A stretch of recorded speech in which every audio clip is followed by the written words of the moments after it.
Hi, today we are having a conversation with Jeff Manley. Jeff Manley is a cartoonist out of Traverse City, Michigan. Jeff Manley is the creator of Riley, a Teenage Bigfoot, which he has been serializing on Instagram and now on his Patreon for over the past year. He's also the artist on books such as You Won't Survive Zero Adventure, which came out in 2020.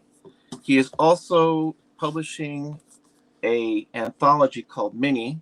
While I mess up this camera angle, this is volume one. These are three self-contained stories that are going to be serialized here, and then there's one ongoing feature that kind of like breaks between the stories. And he's also the artist of the book Airplane Mechanics, which was published via crowdfunding on Kickstarter, written by Jonathan Thompson. Jeff, thank you. Well, thank you for having me. You're very welcome. So anyway, let's get into this. Yeah, let's get into this. So, you started with your Patreon. Yes. And you're originally serializing Riley, a Teenage Bigfoot, on Instagram, and then you moved that over to Patreon.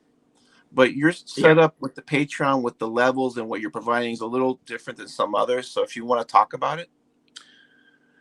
Basically, what happened was I noticed just over the course of 2022 that it felt like nobody was seeing what I was doing. And it's like, how when you have, over 1,000 followers, you get 10 likes on something. I understand that maybe 1,000 people didn't like it. I mean, but they chose to follow me. And so I just was like, I was just getting so down, and just the process. I was getting towards I was getting into like 350 Riley strips. And my first my complete Riley volume 1 was 200 strips. Mm-hmm. And so I knew that at 400, I would have another complete volume. And so around April or so, I felt like I was just going to quit after that. Yes, that right there. So that's 200 strips.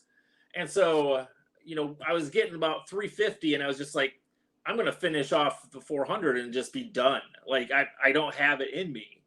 And I put so much into the making process, and then like get nothing out of it. I mean, like the complete Riley, maybe I sold like 40 copies all total, and it's like, I know money isn't, the main driving force, but it's a driving force, Sure. I'm spending so much time drawing these comics, then after a while you're like, I'm 46 years old. I mean, like, am I gonna be drawing for myself the rest of my life? Is nobody, gonna care? But then, I've got, some great fans, like you. And so I was like, all of a sudden it hit me. I was like, Instagram isn't working. And, what happens in my mind is that I throw a comic strip up on Instagram, and then it's just lost in somebody's feed. Like, nobody's going directly to Instagram just to read my comic. Right. They're going there to waste time and swipe and look at things. And so it's hard when they're swiping through like their 1,000 friends to just see one comic strip when I do it. And I'm like, maybe I should like have my own web page and draw people there. And then I'm like, I don't want to spend money on a web page.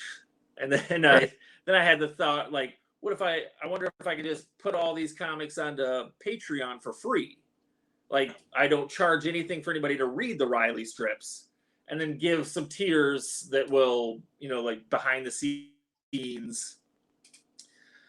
And so I spent like one day just uploading every Riley strip onto Patreon, and Patreon doesn't make that easy. Really? They're just like, oh, you want to put a picture? Well, every time you have to click a new button to go back. Like, it doesn't remember that every time you want it to be public. And so every time you put the picture in, you type the title, then you have to click public and then post. And it's quite the process that it took a while. But once I did that, and I just could like scroll through just Riley, I was like, yeah, this feels good. This feels better.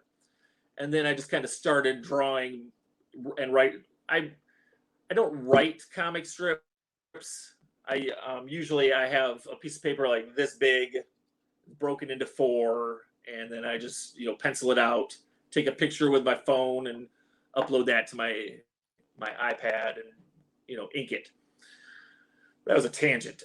So anyway, so you can go for free to my Patreon, read every single Riley strip. They're all there.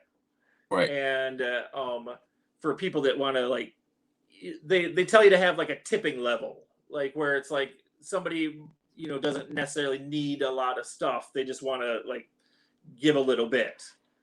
And I heard on a podcast called Comics Lab, which mostly talks about comic strips and web comics and stuff. And they're very big proponents of, you can have a dollar level, but if you're at a dollar level, somebody will pay $2 for the same level. And if somebody's paying $2, they'll pay $3 for the same level. Okay. And so I was like, might as well just start at $3 and see if anybody does it. And then I decided to have it at a $5 level. I have where I will sketch on a postcard and then mail it to you. Right. And what a long time ago, back in the early 2000s, when I was doing mini comics, like fold and staple mini comics, Mm-hmm. I had a book called Stories of Kiwi, and it was about a little floating kiwi fruit that had eyeballs and a mouth. And my friend Donovan, who is the author of a book called Unearthed, the complete collection of. I reviewed it. And your fantastic review. Links below. I'll put links below. and so I always told him, I'm like, I want to have like a Kiwi club where somebody sends me like $1 a month and I send them a different postcard every month. And so finally, 20 years later, I figured out how to do that, and it was on Patreon. And so I have a sample here. So here's what you would get. It's a bit bigger to show the detail. It's right. Not actually this size. But and then on the back there'll be a drawing over here. So there'll be a drawing, and your name and address and stuff will be here, and it'll get a little stamp on it, and like woo through the mail. So anyways, so at $5 you get a postcard every month with a Riley sketch on the back. Yeah, that's and cool. Then like surprisingly, I got a few people to sign up for this, and I was like, "There's somebody signing up for this! Holy cow!" I didn't think that was going to happen. Like I literally thought I'd just put it on here and just keep putting up Riley strips instead of Instagram. And so I mean, money's money. Yeah, I think I see a lot of cartoonists getting away from Instagram. Instagram's been really pushing videos and reels. And I've heard a lot of people complaining about it, and I really didn't think it was that big of a deal. But now I notice it, and for some reason, I guess they say, "Oh, Ray's in his 50s and is a male, so we're going to suggest reels of like 20-year-old blonde girls, like wearing leggings or short skirts." Like all I see. No, and then every time I go in, I hit not interested, and not interested to Instagram means, oh, you want more, and it's like whack-a-mole, and it's like, and there's no way to turn this off. So, and I've seen other cartoons like Simon Hanselman, he hasn't posted anything. His engagement's been down, and he has a hardcore audience. He does. I wish. Yeah, I mean, most people do. I mean, and he's brilliant. The thing is like he says that he doesn't like the fact that he can't put a link, so you have to put it in the bio and like that. But he says, but I've seen where a lot of cartoonists are starting to get sour on Instagram because they used to be perfect, but now it's distracting you with video, and also you're right about the scrolling. and I think it had its time, but they're messing with it, and maybe it's good for video, but it's bad for people that have been using it for like comics and other type of work. Um, Oh yeah, it's so I don't blame you. yeah.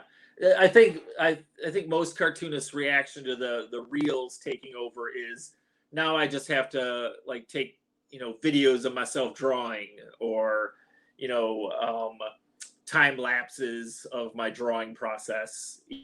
So it's like now you have to produce your comic and produce videos to get anybody to look at your comic. Right. And I And and I, and I you know think that only attracts like a really small percentage, because I mean, like, I love comics. I can't draw, but it's not because I can't draw, but I love comics. But I necessarily don't always want to see somebody drawing the comic, like yeah, I don't care as much about how the sausage is made, unless it's something like really right, brilliant. Like if you're saying Bill Sienkiewicz doing something, or Barry Windsor Smith back in the day, right, if there's anything, which would okay, be that'll amazing. I watch. mean, Yeah, that'll watch, yeah, because you're watching geniuses. yeah, But but yeah. regularly, it's like, if you're an artist, yeah, but even then, there's only so much you can't really pick up anything, in my mind, unless you like really know what you're looking for. So I think those are like I feel interesting, but they're limited. I don't know how much bang for the buck you get unless you're a big star. Like if you're Jaime no, Hernandez, you'll probably get followers because you're Jaime Hernandez. yeah, exactly. Yeah, Yeah, I think with like the process videos and like that kind of stuff, it's a very certain kind of person that likes to watch those. It's exactly. not like every comic fan wants to watch Scotty Young sketching. They just want to see the cute baby Marvel characters. And Right. that's not knocking on Scotty Young. He's an No, amazing not at all. cartoonist. Right. No, I just think some people So don't really care how the sausage is made. They just want to nope. eat the sausage. You Yep. know. They just And want so that sausage in their mouth. that's right. And so so yeah, because I did notice that you're giving it for free. Yeah. Because but one thing that I think like is in your wheelhouse is that with I noticed with the successful Patreons, there's something every day. Sure. Every day there's something, and somehow you manage it, like, Yeah. or every few days there's something. But it's not like some people have done this. Oh yeah, I'm gonna start doing this comic, and then like 2 weeks, 3 weeks later, they're like, yeah, I don't really dig it, and they just kind of like peter out, and then all of a sudden you don't Yeah. get anything. Like Alice Graham uses Substack, but it's a similar business model. She's doing her next graphic novel. She's doing it in chapters, and then for $5 a month, she posts a page every day, and then she has some health problems, so she's got to take like a week and a half off every month. So she'll tell you, "Hey, I'm taking the next week off. I'm going to suspend money being taken out of your account until I come Right. back." But Yeah. she's always doing something, and then and she's collecting these books and these chapters in these nice like magazine sized comics, and what she says, if you're paying, you're only going to pay the cost of a chart. You're only going to pay like a little bit for the production. Like, I'm not going to make any money off of you because you're already giving me $5 a month. So it's like, Right. people that offer something every day, like yourself and Yeah. others, or almost every day, that's when it works. But there's some people that are like, you have a Yeah. Patreon? Yeah, I haven't done anything in 6 months. Well, Yeah. the spirit hasn't hit me. It ain't gonna work. Yeah. No. Well, I did when I was looking at other cartoonist Patreons to kind of see what other people were doing. I did notice a lot of people will do pay per post. And Oh so, wow. like, if they're only posted like 2 times a month, you're only paying like $1 per post or something. And Right. so you're might be, but if they're doing like, if they, all of a sudden one month they get busy and they do like 10 posts, then all of a sudden you're like, where does $10 go? But if you're worried about $10, then you probably shouldn't be backing a Patreon or True. backing at the $3 level. It's true. No, it's true. But I think comics people, they like familiarity. So Yeah. it may not be the money, it might be, oh, it's not the same amount every month. Like, your Wednesday Warriors. Like, I Right. remember Yeah. one I time, don't. they have to go Wednesday. They have to get their books, and if their book Yes. is late Even because of though it's the UPS, same book when you pick it up on Thursday, right? But if it's the same if book. UPS is late and you tell them, I'm sorry, but the third issue of the X-Files, new X-Files miniseries is late one day. It'll be here tomorrow. It's like, it's late. I don't mean to. I was never that person. I was never that person. I'm not. Like, you know what? Yeah. For me, there's bigger things to worry about. For some people, it's really important. So I'm not knocking on them. Yes. But you know, it's like, right. Oh, UPS is late. There's a snowstorm, or somebody got sick, or you know, now with supply chain issues, it's like we're lucky we're getting anything. So it's like, okay. Oh yeah. All right. I mean, my LCS is in Pittsburgh, so like I don't have that problem of walking to the store. Is it real? I thought of this when you said that the other day. You're like, my local comic shop in Pittsburgh. I was like, does he know where he lives? That's like not local at all. I went into a podcast, but local implies that you can walk there, basically. Oh, I know. Yeah, well, that's kind of the joke. It's like, yeah, my little comic shop is over 1,000 miles away. But yeah, I mean, the stores here are like Funko Pops, figures, brushing and cleaning, gaming tables, and then a couple of other things, and then the comics. And they're always trying to sell you slab comics and all that. You just like you just can't go and like look at comics. There's one store that you could, but I used to go there, but I ghosted them one day, and I refuse to go to that store again. I don't want to get into it, but there's not. So it's like I found that I used them for something during the pandemic, and I had a little comic store open. It was a husband-wife team. They made it through the pandemic, but they decided to close up because they just said it was just too much. They were working 7 days a week on the book, on the store. They made enough money to make it go, but they didn't make enough money to hire staff. So you're like married to the store. Right. So even on the days off when they were closed, they would be working in the warehouse. So, you know, they closed up, and I was like, all right, on to Pittsburgh. Yeah. Yeah. But I usually judge a comic shop by their free comic book day. Like, do you have an artist, you know, on free comic book day? Like, oh, that's a good. It's wild to me. You know, since I'm a cartoonist, you know, I want to go to free comic book day and see other cartoonists. You know, because a lot of my local shops, you know, that are like an hour and a half away, will have like 4 or 5 tables of artists. And cool. You know, and then you go into one and you can't even like walk through the place, much less get a table with a person sitting at it.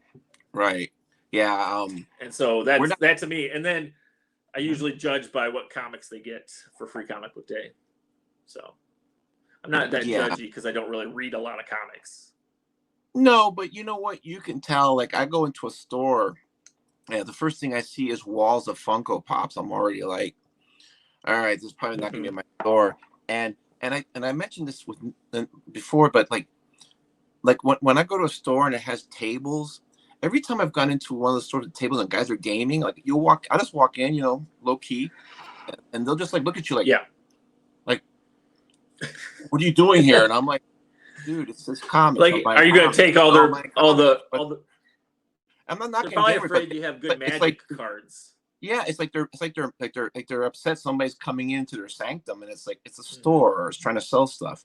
Yeah. So, I mean, there's a great store about 50 miles north of here. They have everything you can imagine. They have Japanese snacks. They have they have everything. They have like a big Hulk statue, like a life-size one in the store. They have everything. Oh, but really? I've always said, yeah, it's called Tate's. It's like, I know a guy, you know, I know you've ever heard of Andy Lanning? He was part of Abnett and Lanning for Guardians of the Galaxy. He's an inker. Their run on Guardians of the Galaxy is the template for the Guardians of the Galaxy in the movies. He was the head of creative for a company called Magic Leap, which was an not VR, but augmented reality company up in Broward. Okay. I mean, it didn't make it, but he was the head of creative. And one day I come to him and said, "Are you Andy Lanning, the writer and the inker?" And man, he was the coolest dude. We started talking about like British sci-fi shows I used to watch, like UFO, like in 1970 and stuff. We started talking about the Avengers, all this stuff, and we became buddies. And people were not the Marvel Avengers. Huh? No. The at Mrs. Yeah, Peel and Patrick yeah, McNeil and that one. And we would just talk and people would see me talking to him and I was a contractor there and people would be looking at me like it was very cliquish. So people would be looking at me like, how does he know how to create creative? And I'm like, because I'm not a dick like you. So he was really cool, yeah. but he told me that this store Tate's was better than Forbidden Planet up in New York. He's been to Forbidden Planet. It's a great store, but the only thing I Yeah. say about that store is that you will never pay less than cover price. They don't have Oh yeah. dollar bins. No. They have everything but savings. But they have everything like those big humanoid Mobius books that are like the size of like a really big computer monitor. They have those. They have Right. everything. Right? But Yeah. you're gonna pay a price for it. But anyway, I Yeah. digress. But yeah, so The majority of my collection is from like used bookstores or Goodwill or like most of my collection is like really old and small books that contain comic strips. So I'm like I know a lot of like tertiary stuff for comic world, but if it's not being written and drawn by the same person, I'm probably not reading it. yeah, but it's all what we like. I mean, and let me tell you, But there are that's people fine. That's fine. Yeah. and there are people that are going to see what you have and they're going to be like, oh my God, you have this. They're going to go nuts because there are Right. people who love that stuff. I mean, I grew up a lot when I was young as a kid. I used to read, I remember those old Peanuts books that you would read, the little paperbacks, the strips. I love Yep. those things. Those were cheap. Oh They yeah. were easy to That's read. You could, that's when I decided that I was going to print a copy of the Zero Adventure stuff. I literally measured out a Peanuts trade paperback from 1970 something and made it the exact same size. wow. That's the exact same size as all those collections from the 70s. Yeah, And I I even love the, tried to like color the cover that way. huh. So Yeah, that's cool. that's my wheelhouse. Yeah, so you're also part of your wheelhouse. Most of your work is comedy. There's a lot of jokes, subtle humor. Yeah. Like there's like Riley. There's a lot of like stoner jokes and more obvious physical gags, Right. and then some of your other comics is more subtle. So I'm more curious, like, who are your Yeah. comedy influences? I mean, is it from cartooning, or have you like seen movies, or were there movies or things that like maybe you think like you borrowed or got ideas from? Because a lot of stuff you do is It's it's spoken comedy and that facial acting you do yeah. really well, and then a lot of it is Yeah. like that physical comedy, which I think a lot of people don't Yeah. do really well. No, no.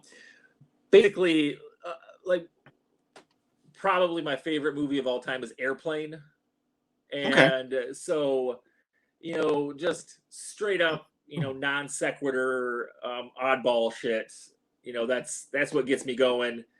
And I was thinking about this. I was thinking, I don't really read a lot of comics that have the same comedy style that mine is. Like, I feel like I have a very unique, you know, um, not necessarily the stories aren't really unique, but the way that I feel like I'm getting real pretentious and when I talk about this kind of stuff. But No, um, you're not. so okay, well, I feel like the closest you could probably come to saying you know Jeff Manley's writing style would probably be if like Andy Sandberg wrote a comic book, like wrote comics, like Andy Sandberg, like you know at his worst, I still laugh. Like the movie Hot Rod could be a Riley the Teenage Bigfoot movie. Like the dynamic of the characters in Hot Rod really has the same kind of play that it's not an intentional thing, but when I watch that movie, I will be like, oh shit, that's like a joke I would tell. Yeah, So a lot of your work. See, I'm older than you, so I'm really freaking old. yeah, I'll trade you. The yeah, well, but I grew up reading the comic strips as a kid. When first yeah, thing I would look at the newspaper, and this is back in the day, especially like in the 70s, 80s, like, oh, no nuclear war today. Okay, comics. Yeah. And then I'd read the Yep. comic strips. And so I see where that sensibility comes from the comic strips, because you had four panels, and you had to like either dramatic like Dick Tracy, but usually even like Bloom County, which I loved. Like there was always a Right. joke by the fourth panel. There was always like the joke that was the hook, and then you'd want to Yeah. read, like it was almost a cliffhanger, and then like on Friday he'd finish the story on the last panel, and that's where the real joke, and that was like the last joke, and Yeah. and that's, but and I think nowadays people are reading webtoons, but they're not reading those newspaper strips because there's no No. newspaper, Nobody and, is. No. it's a shame because you had to get a story done, and you had to get a little story done in four panels, and it's like, I hear a lot of artists when they're asked like, how do I break into comics? How do I make comics? And they're always like, just make comics, right, which is true. Just make comics. You don't have to ask anybody's permission. But then a lot of young people will be like, I've got to make this, 230-page graphic novel, that tells all the exciting things that are happening in my 22-year-old life. right. And my advice is always write some gag comic strips. Just write. Just like come up with a dumb character and then see if you can write it into situations. And I think that has a better way of teaching you, storytelling than trying to pace out an entire, graphic novel worth of story. I Like get agree. those little story beats in there. Yeah, because Nate Garcia was saying, we were talking about like what influenced him, and he said he got a long box of like 60 Zap comics, and he Okay, says yeah, that that most of these stories are 2 or 3 page stories. They're stupid. yep. They don't make any sense, and if they make any kind of sense, the punchlines either getting stoned, sex, or just something going wrong. They were just, he said, because when a young guy goes in the library, they see these nicely bound graphic novels, which is exactly what you're saying. You see these nicely bound graphic novels, and people think Yes. you have to create a 400-page graphic novel to be a cartoonist. And he said that People seeing these, think that your first book has to be blankets. Like you can't do that. yeah, You're not Craig no, Thompson, no, you know. most people aren't. And no. Who Craig But Thompson was born in Traverse City, Michigan. of course he was. There's a lot of cartoonists So in Michigan. yeah, they all stay down south though. They're more Detroit area people. Like Right, where I because am, there's one guy that's also a cartoonist. okay. And I think I made him mad a long time ago and he doesn't talk to me.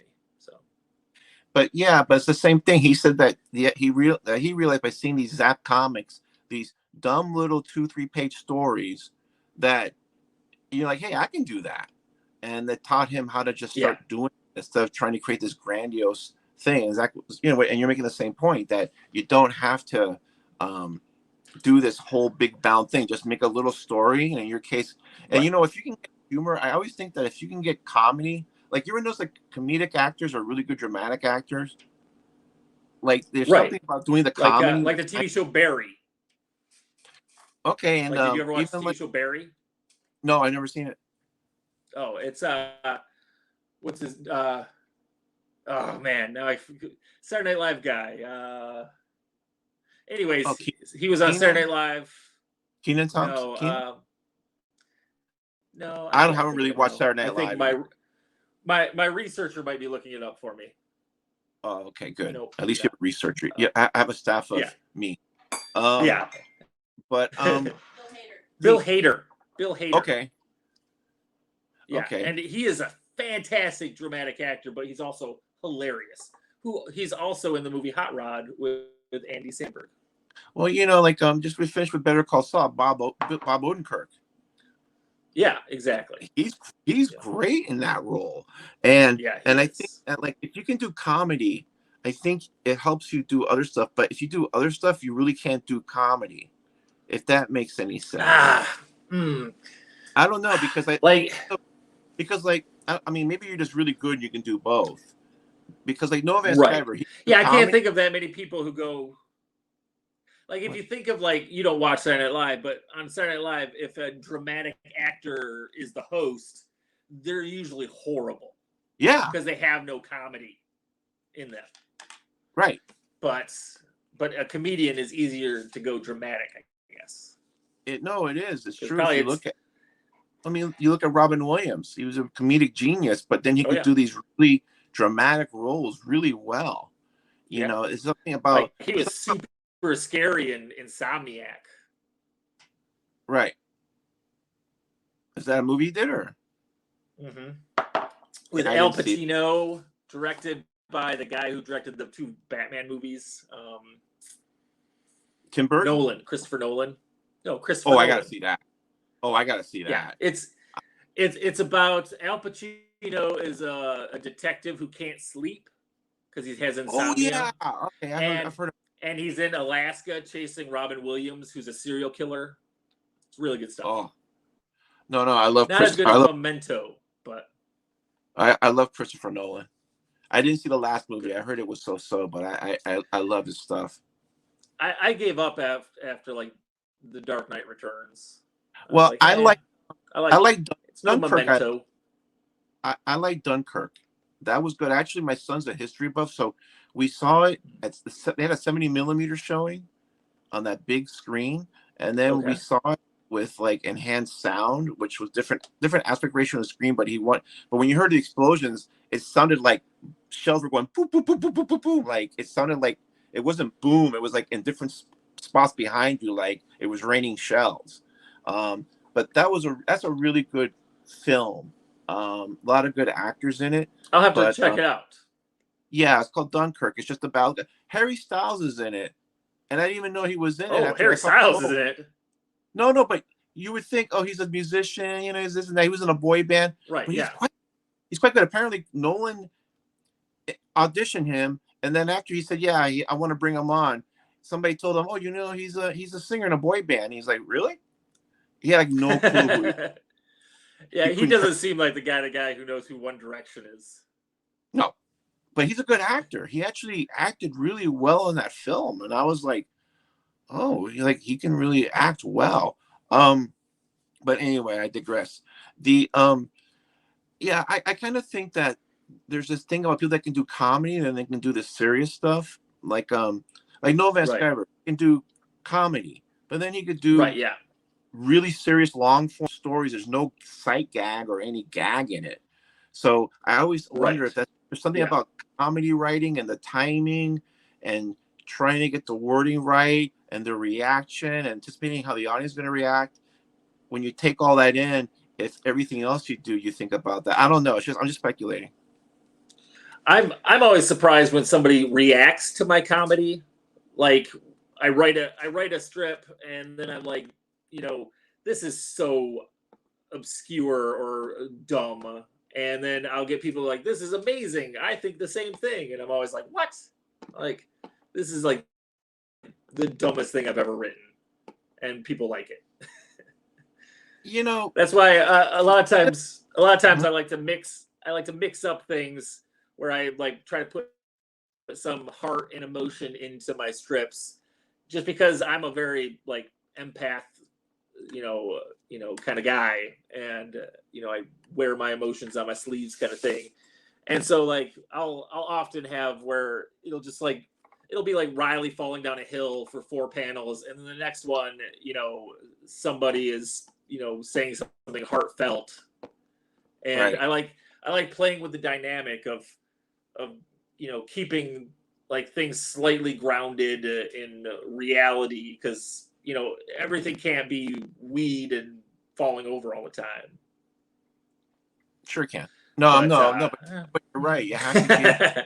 No, but you're right. You have to. I think you have to give that little thing where you're like, oh, Right, yeah. oh, sweet. And those are usually the things that like nobody ever comments on. Nobody ever tells me, oh, Jeff, that one time where Riley was just like, fuck you, and he's like yelling at somebody, and you don't see till the last panel that it's himself in the reflection.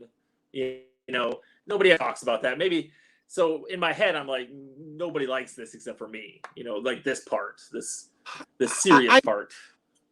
I think that I don't know. I think sometimes maybe if things are like too close to home, maybe like a hard time reacting to it because we've all Sure. I mean, what if most people have gotten really mad at themselves for being stupid or doing something stupid, and you have that feeling. You don't maybe yell at it, but you feel it, and then you're like pissed off at Yeah. yourself.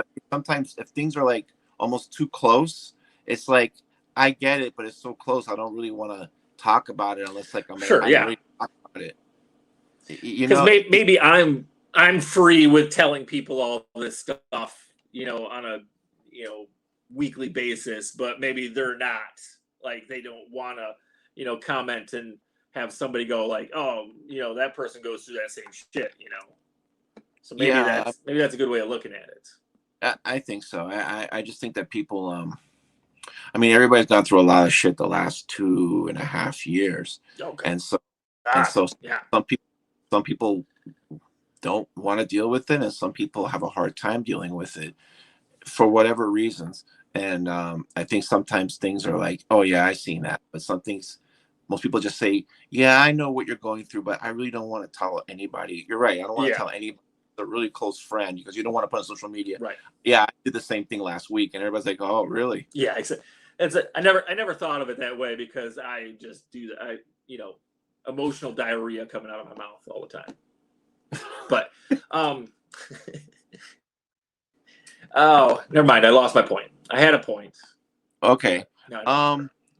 Yeah. So I was. I was gonna say that since you brought up the pandemic, I created Riley early March of 2020, and so I've been drawing comic strips since early 2020. So yeah, exactly. All of that. Oh, that I should have brought that book out just to talk behind it. I have many books. Yes. Jeff Manley library. There's only a couple of books that I need to like get, like your earlier stuff, but I have. Yeah. Sorry, I have sinned. But that's so fine. I don't expect anybody to have as many of my books as I do. The G version, and I started actually reading this, going back to the original version, saying, "Oh, I see where he changed it." Yeah, my favorite ones. My favorite ones in the Now Safe for Kids is where I basically just like erase out the pot, and then there's just like a blank spot where the pot was, and it's like real obvious that they were doing something right there. Well, it's like like having a black bar over something. Like, okay, we're gonna hide this, but you can figure out what it is. Yeah. Except that instead of a black bar, you're just erasing it. So let me ask you a question. Yeah, so like you came. What happened? No, go. No, you go ahead. You go ahead. No, you. You're in charge, Ray. You're in charge. Oh, God help us all then. Yes. So you came up with me, and came up with Minnie about 2-3 months ago. Okay, I really like this. June. So yeah. Yeah, for $6. You have some stories that I think you've put online in your Next Panel Press stuff that I hadn't read. I'm bad at web comics. I'm not knocking web comics. Oh, so am I. No, I'm bad at it too. And then but you also had a new story with Zero Adventure, who's like one of my favorite characters.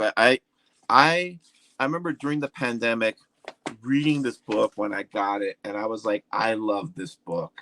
This is what made me a fan of yours. This little. Oh, thank you.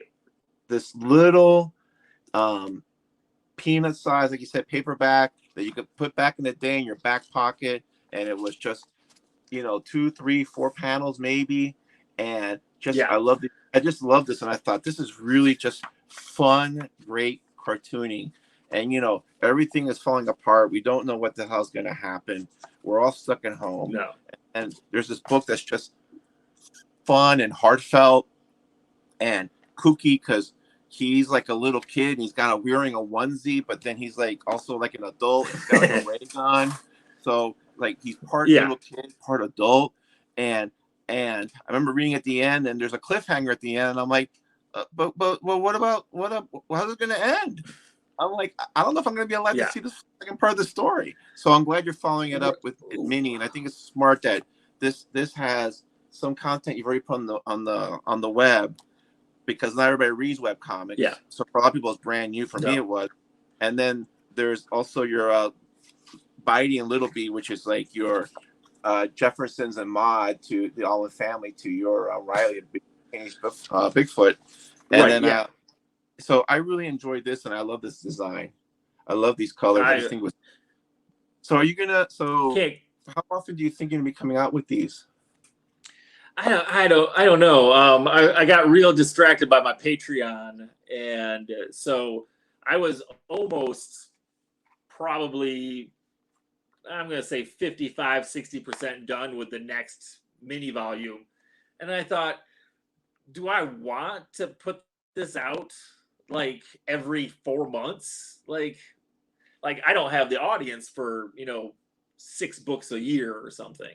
Like I'm not Simon Hanselman or something. No, but, very few. Yeah, very few people are. But I was gonna say, I probably shouldn't tell you this, but you're basically the reason I went back to Zero Adventure to do more. Like I was like, Ray really likes Zero Adventure. I could draw some more. Let's see what I can do. And so then, when I was thinking of putting together mini, I was like, I'll put in my Terror in the Shallow stuff because I've already got that almost all written, and I wanted something like more like family friendly to have on my con table than Riley, which scares off parents and children 100% when I say, "Oh, don't let your kids touch that. Might get a contact high." Yeah, and if these kids are in middle school, forget it, man. They're doing worse. Oh yeah, I know. Well, I usually just like kind of wink at the middle school kids, like, come on, grab a copy. Right. But yeah, so mini is just a way for me to have some content that isn't all fuck this and weed that, But right. I really like writing the word fuck, so I'm not gonna stop. Don't, man. It's a generational thing. And so like with volume 2 of mini, there won't be I'm keeping 3 of the 4 of the mini, so I have another chapter of Zero. Mm-hmm. I have another chapter of Terror. Sorry. And then I have more of Bitey and Little B. But cool. Then I'm having some smaller weird little story that I've written called The Were Raccoon, where this pregnant woman is bitten by a raccoon, but it's not really a raccoon, it's a were raccoon.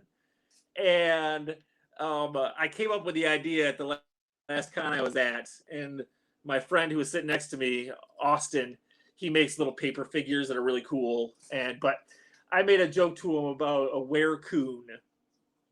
And then I was like, I should make a story about a were-coon, where somebody gets bitten by a were-coon and they just turn into another raccoon.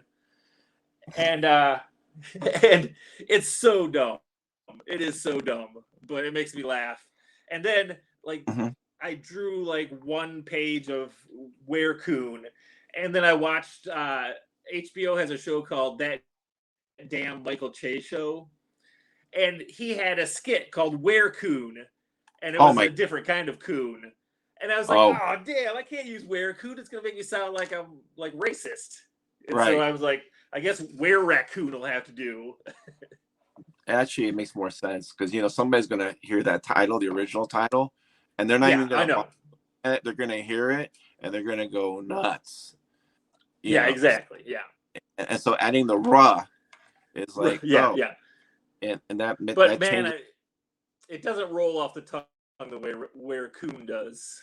But yeah, just say I'm were-raccoon. Yeah. Well, I mean, it's like it was like with Riley. Originally, it was teenage Bigfoot, and then that punk rock bands threatened to sue you because they were called Teenage Bigfoot, and they did the most punk thing. You cease and desist letter. I looked down for a second when you said punk band. Did you go like this?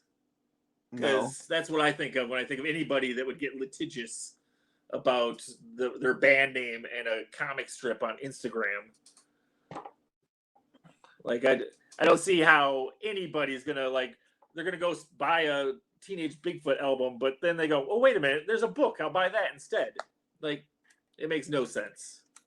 Yeah, I No mean, love for the band Teenage I don't, Bigfoot.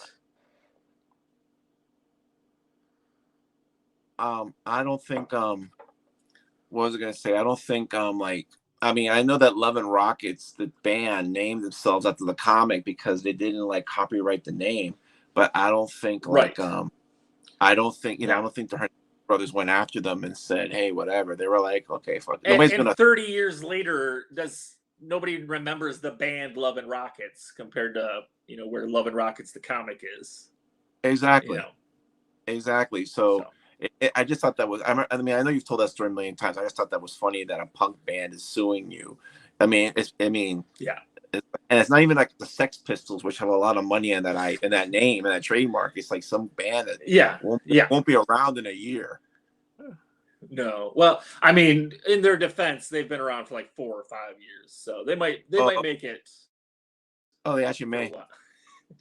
But also, just to spit on them while they're down, they have horrible art and design. Like they're bringing down my brand with their horrible, posters and CD art.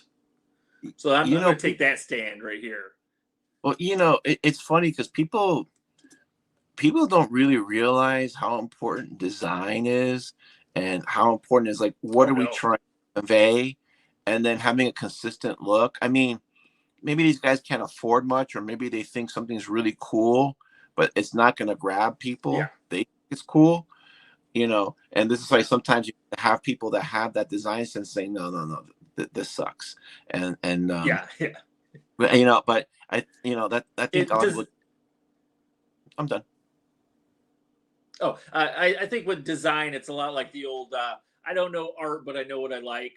And a lot of people just don't look at design the same way that like people that are trained designers do. Like I can pick apart any design and say, oh, they should have done this and this and this.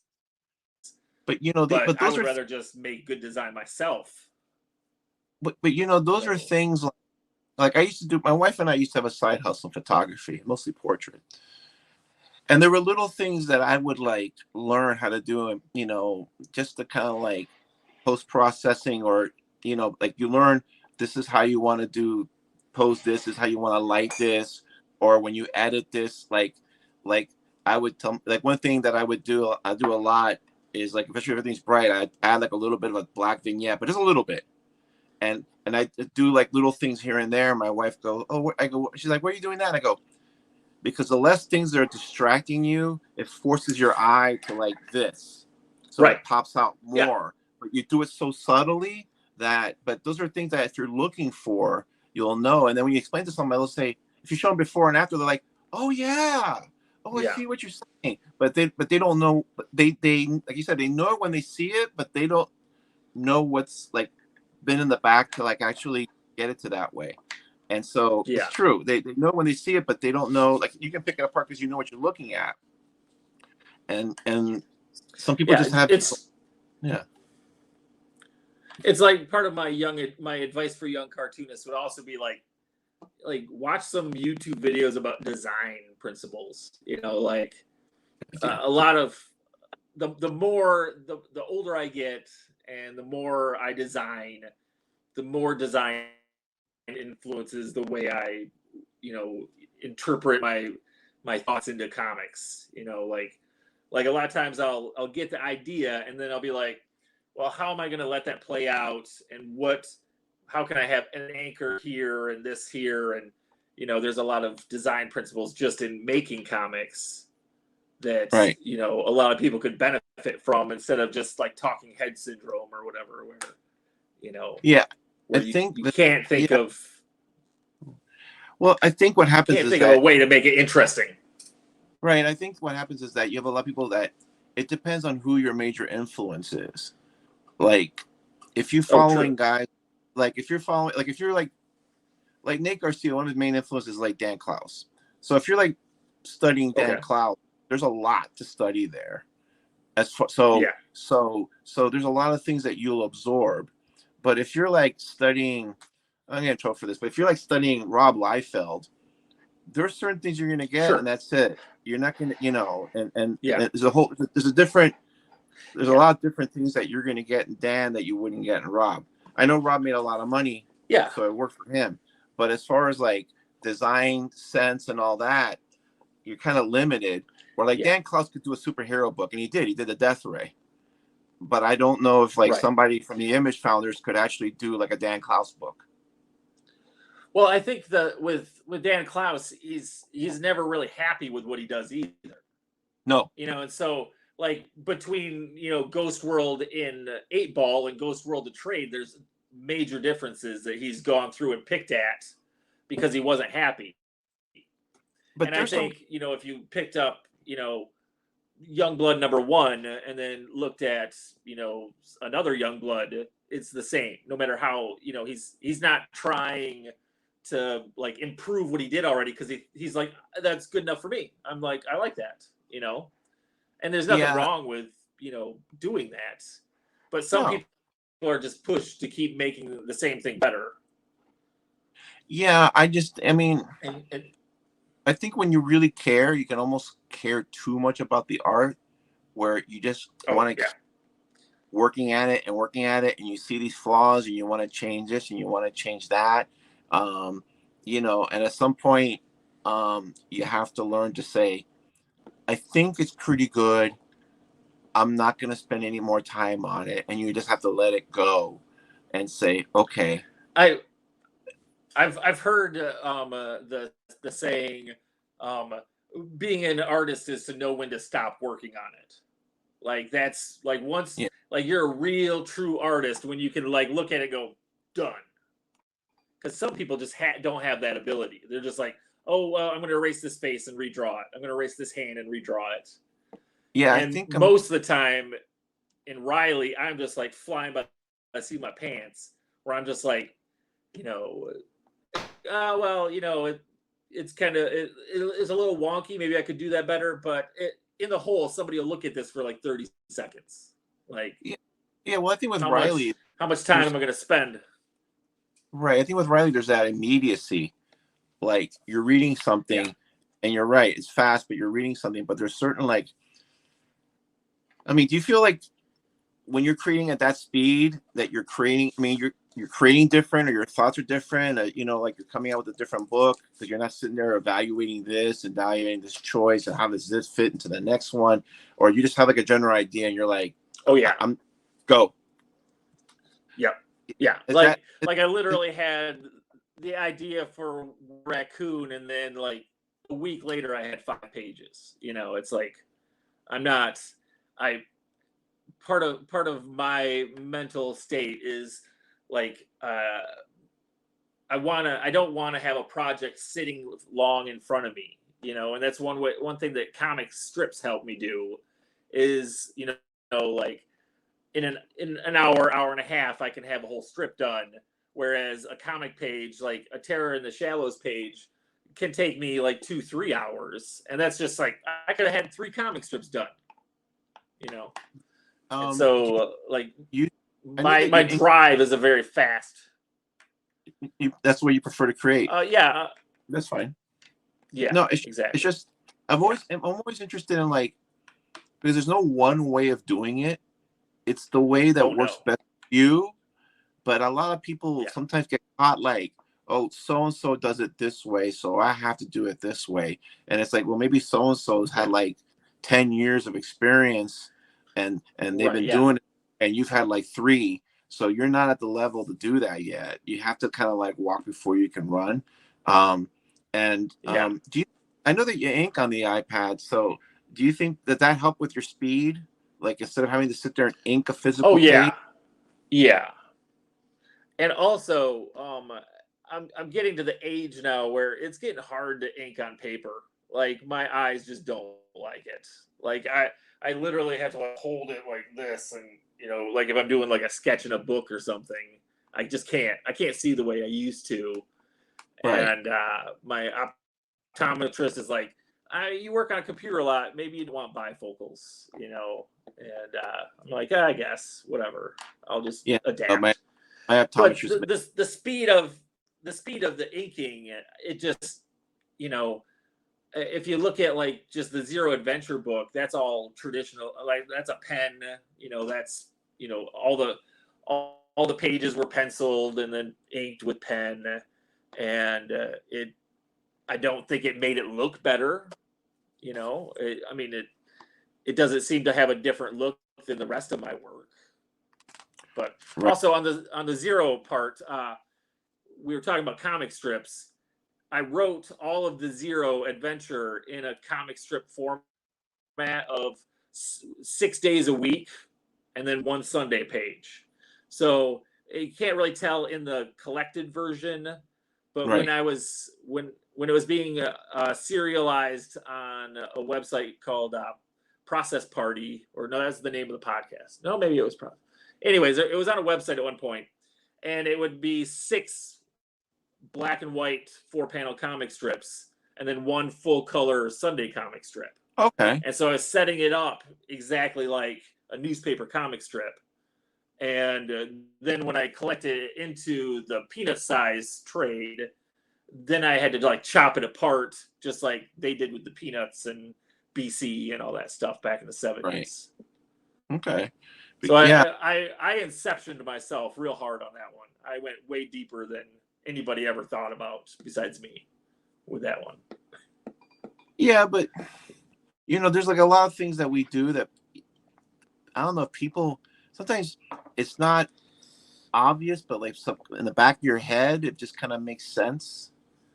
So it might Right. not. Sometimes I think that you look at something and then when you reread it a few times, you're like, oh, I never noticed that before, because it kind of works back here, but you're not sure why, but it makes sense, but you're not really focusing on it. Yeah. I think sometimes, I mean, so sometimes like you're thinking nobody else notices it.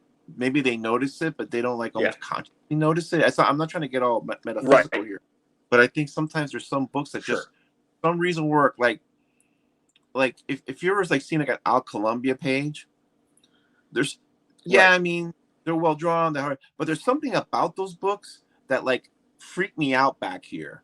Like my lizard brain is saying there's Yeah. something that but somehow he draws this where you can see what's going on. It's obvious, but there's something like in the background. It's like this is kind of like there's like a dread, not because it's bad, but because it's almost like scary in a way. And so like that's when I started thinking about okay, how does things hit you like in the back of your head that you're not really thinking in your subconscious versus your what you're seeing directly. Because he's like a master of that. Like you see these books and you're like, I may have bad dreams but I don't know why because I'm not offended by it. Yeah. There's books that there's creators that make worse, more grotesque torture porn books than that kind of stuff, but they don't like. Right. I can sleep and I don't care. So I think sometimes things work. Yeah.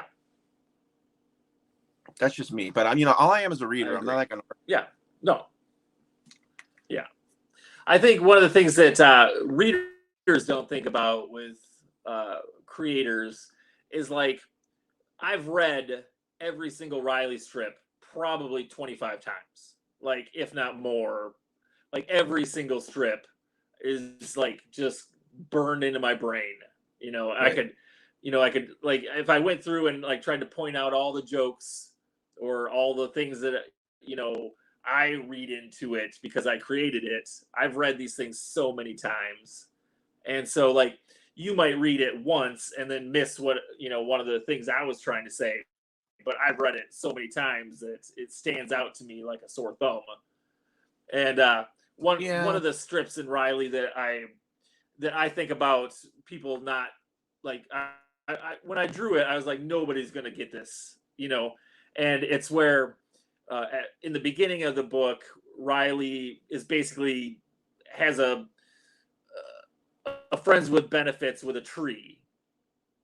And then eventually he's like, stop bothering me, tree. And he's all mad that the tree's always like trying to get more of a relationship from him.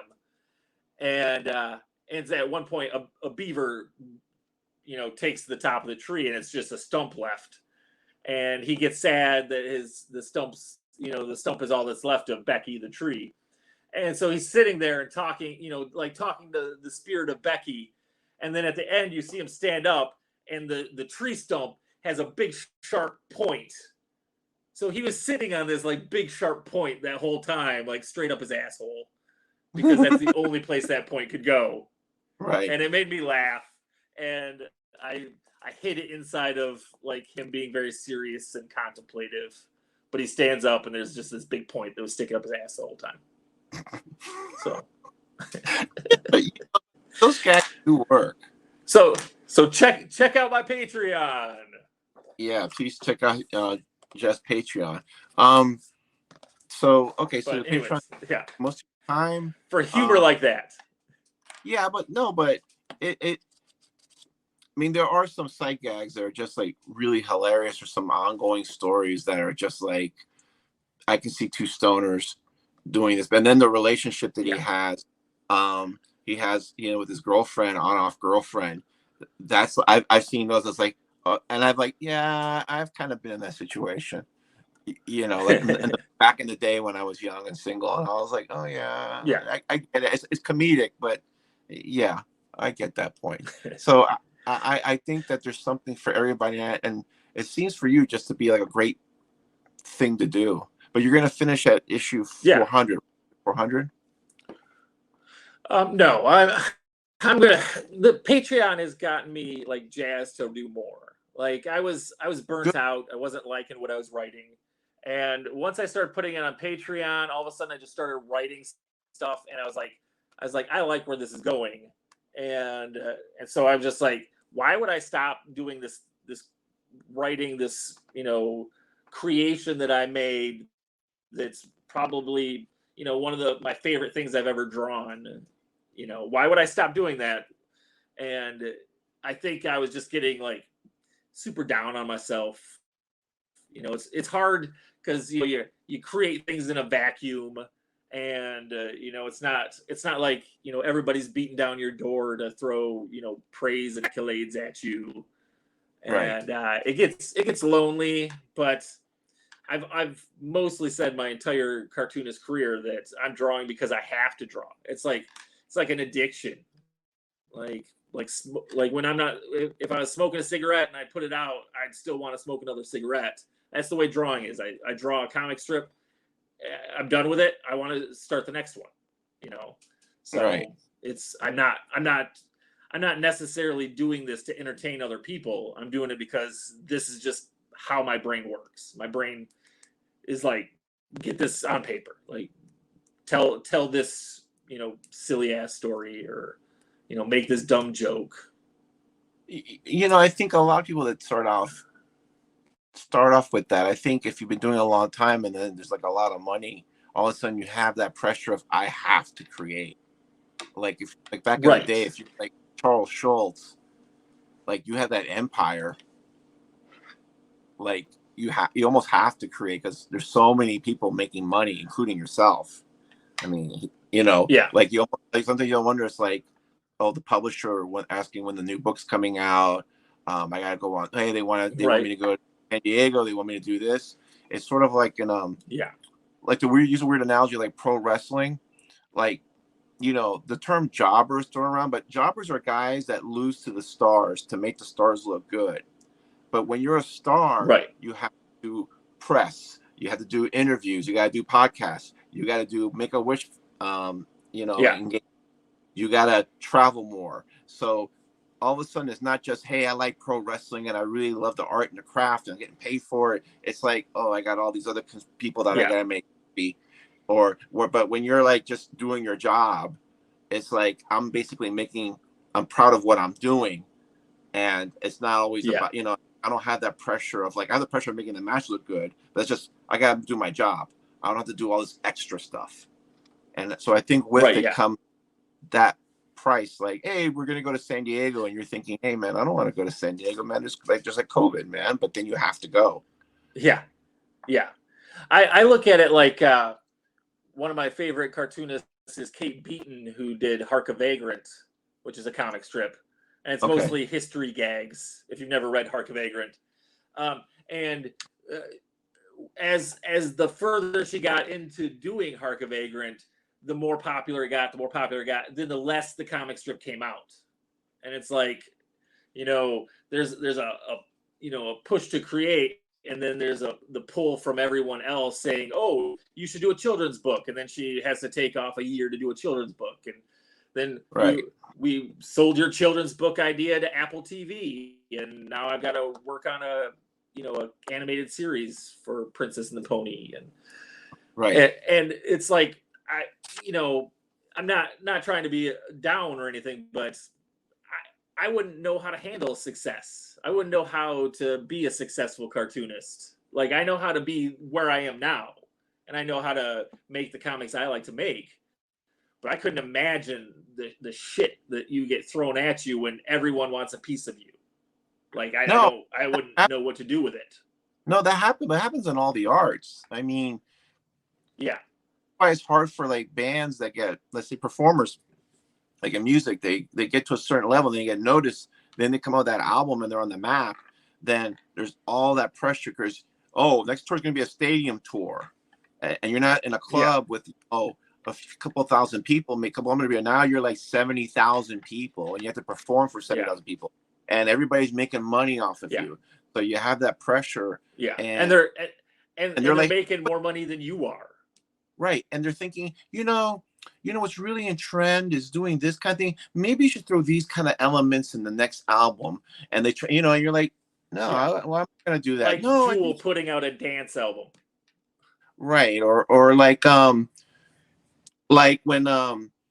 everybody started getting Timbaland to produce music, and everybody started having that hip hop, Nelly Furtado, she had an album and it had that in it. Furtado. And it's like, yeah, I know you're trying to sound like you're hip, but it really doesn't go with what you do best. But somebody's saying, this is what the kids are into, so we got to do it. And you're like, well, and they do it because, they get talked into it. But then, that's why I always admired David Bowie. Every album was unlike the last one, basically. And he was like, I give no shit. So I'm going to do something totally different. You may love it. You may not like it, but enough people are going to like it, where I'm going to do another album. Yeah. Didn't care. It's like Where's Nelly Furtado now? Yeah. I know I screwed up her last name. Nowhere. But I mean, exactly. but I mean, somebody's going to correct me. But I mean, that album was in the comments below. Put where Nelly Furtado is. Okay, so but I mean, it's not like it's like, oh no, but this is what they're listening to, so you got to kind of make it hip, and it's like, but that's not who you are.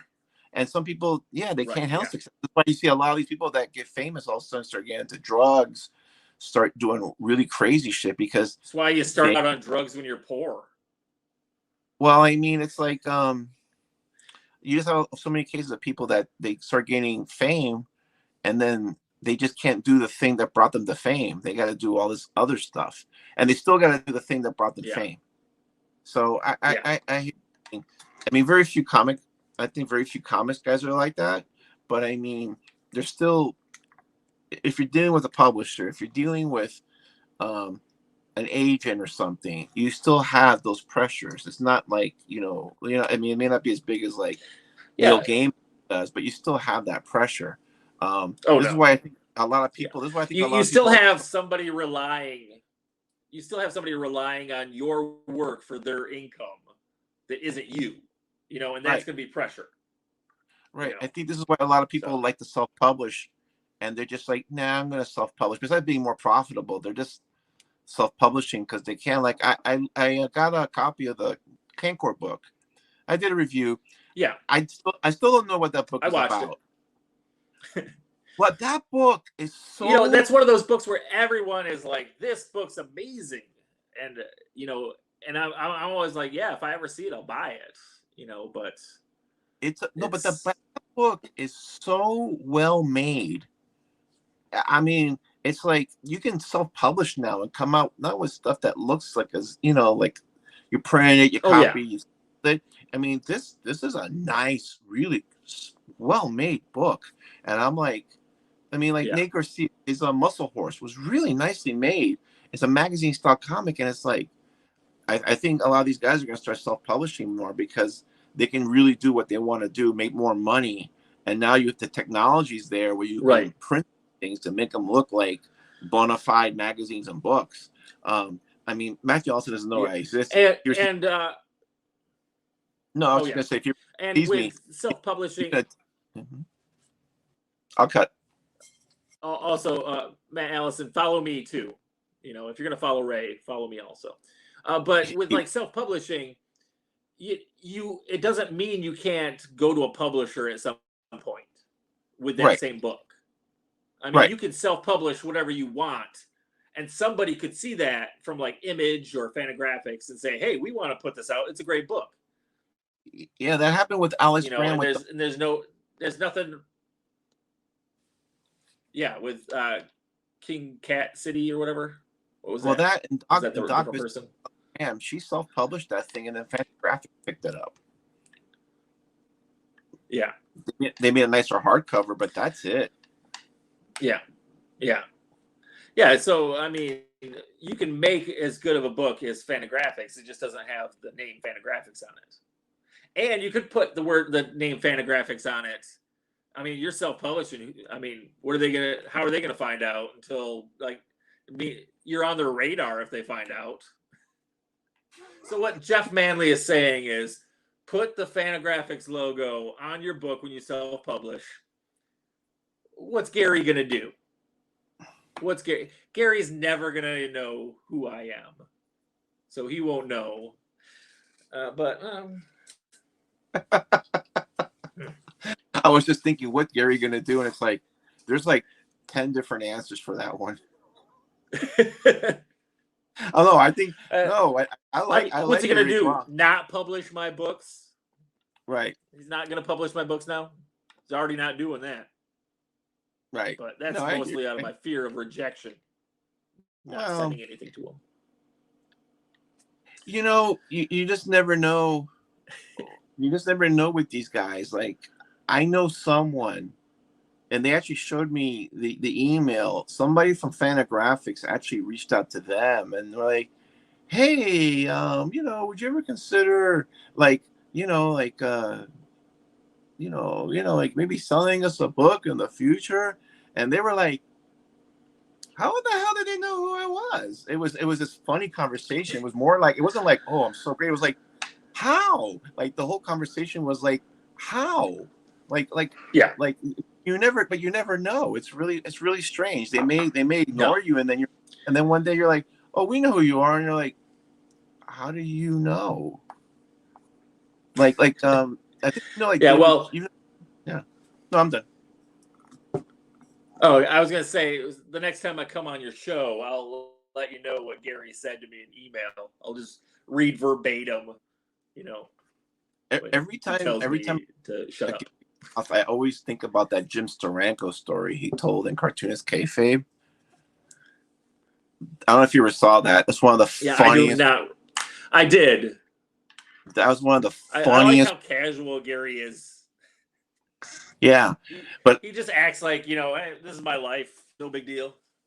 Yeah, well, I mean, he just says what he wants. Like, I remember one time he was talking about superhero comics. He's like, I just don't understand 40-year-old guys collecting Iron Man.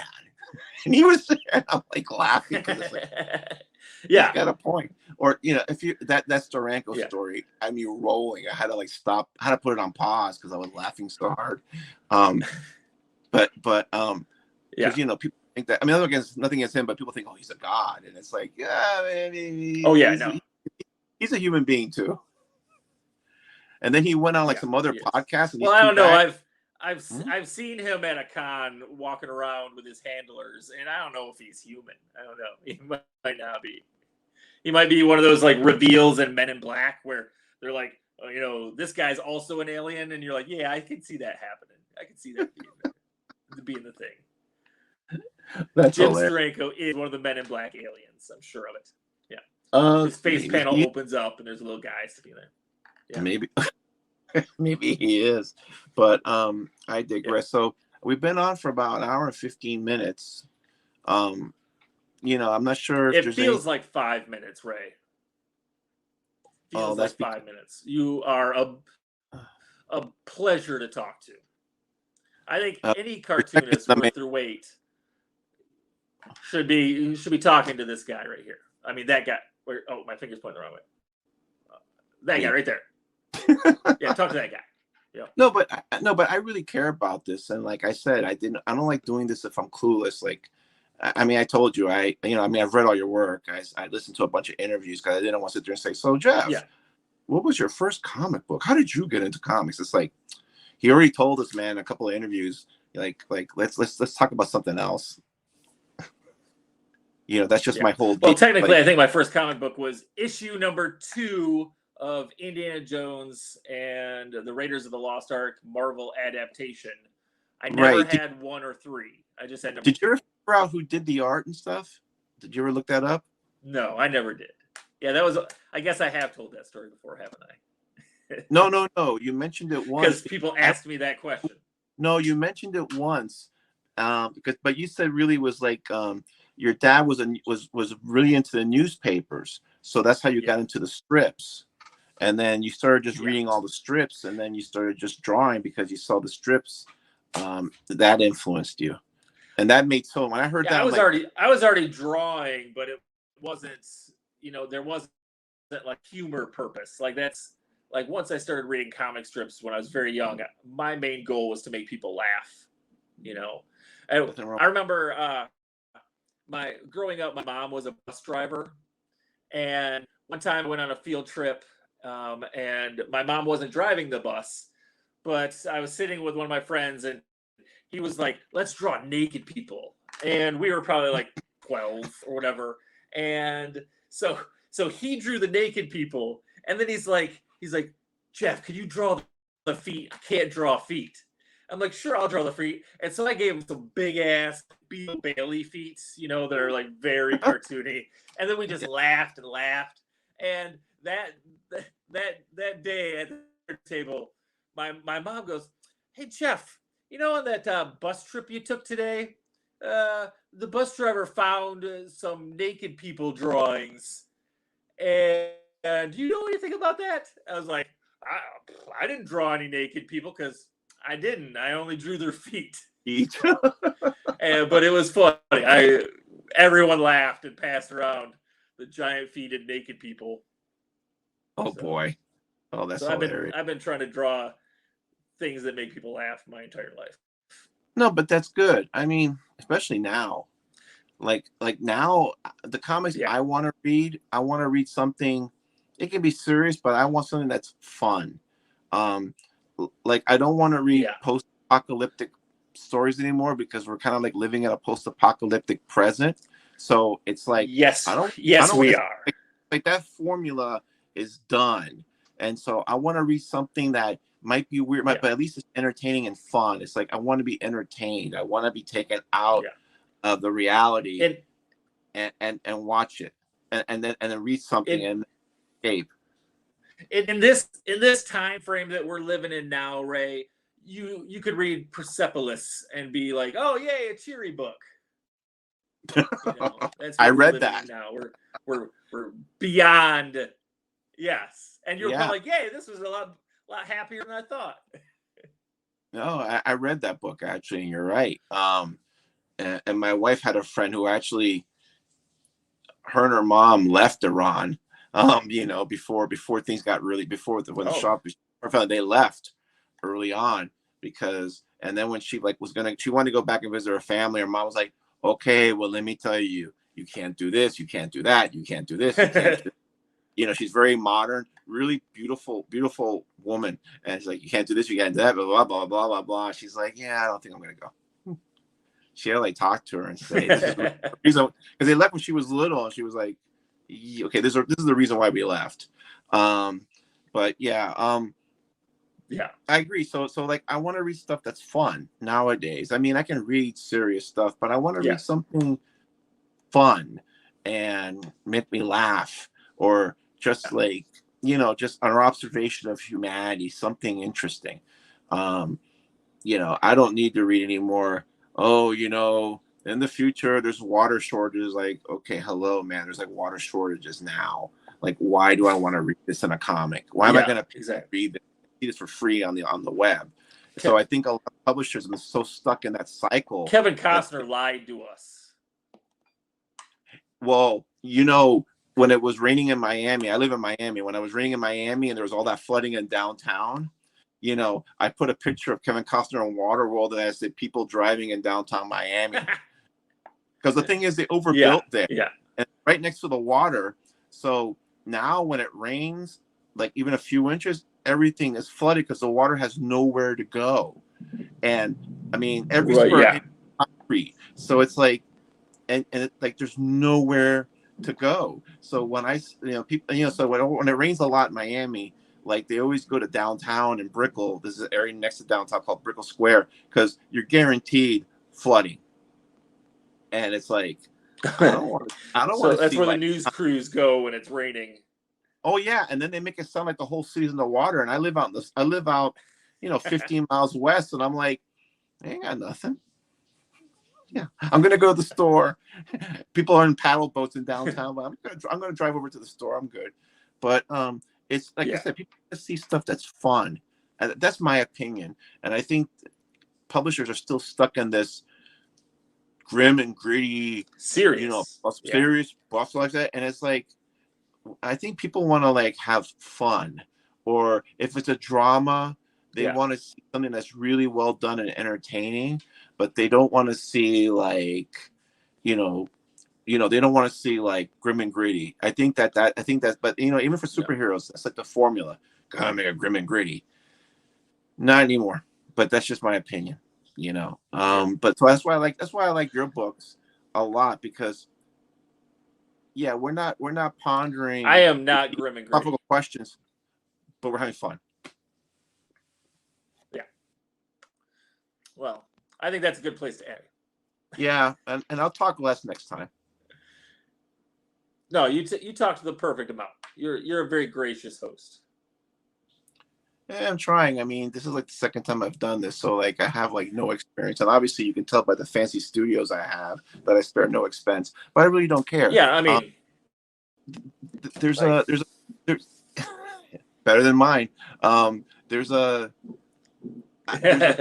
video in a documentary WWE did called ECW, the Rise and Fall of ECW, and the guy who created it was talking about not having the budget to do pyro and lighting, and he was like, accentuate the positives and we hide the negatives. So if we don't have the money for pyro and lighting, screw it. We won't do it. We'll just do what we do well. Yeah. And people will like it because just do what you do best. Don't be second best in anything. So I'm trying to like at least have these conversations and make them entertaining with entertaining people. We'll see. Yeah. I was like, Ray, do I have to be in my bedroom to record this? And you're like, nah, that's just me and Nate's thing. I was like, oh, okay.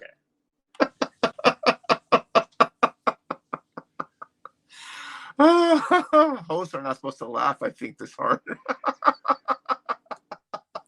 That was good, man. Thanks. All right, that's a great place to end it. Thank you for the laugh, man. I need them.